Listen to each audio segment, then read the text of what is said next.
Water. It is in all of us. It courses through our veins and fuels our modern way of life.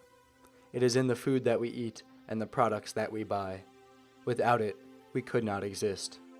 But how much do we know about the water on which we so rely? How much do we really understand about our relationship with this vital resource?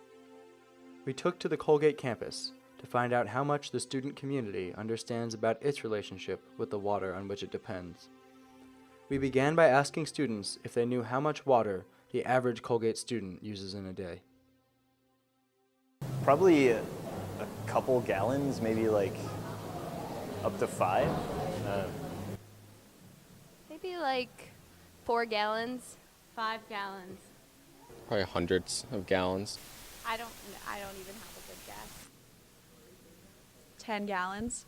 In a day, with shower and everything, probably a gallon? Probably more than that. More than that, indeed. In fact, the average Colgate student uses roughly 73 gallons of water per day. To put this number in context, the estimated amount of water necessary for basic survival needs, including hygiene, is approximately 14 gallons.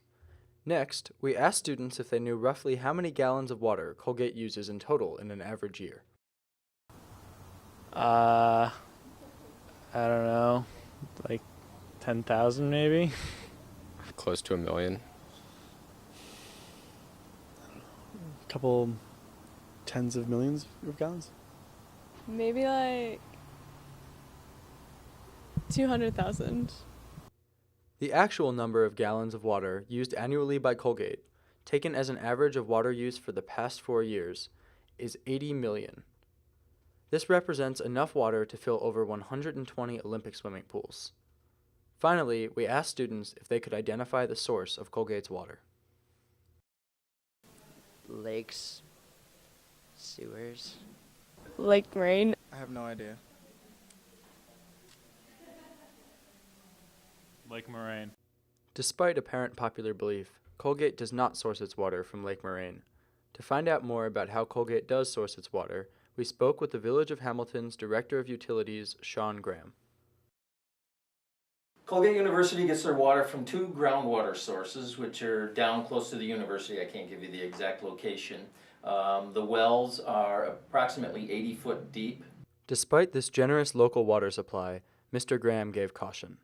If we contaminate it, and once it's gone, it's gone. And, it's a resource that we need to protect at all times. And everybody needs to be aware of that. With fresh water shortages already present in a number of domestic and international settings, and projected to increase in the coming years, there are even more reasons to be aware of the importance and potential vulnerability of water supplies. We would urge all Colgate students to take some time to consider their relationship with water and aim to be as responsible as possible in their use of this essential resource. There are many easy ways to cut back on your personal water footprint. By shortening your shower by just a minute or two, for example, you can save up to 150 gallons of water each month. Fortunately, some students are already beginning to recognize the significance of water in both the local and global context. In closing, we'll let them explain why they believe water is important. Humans need water to live.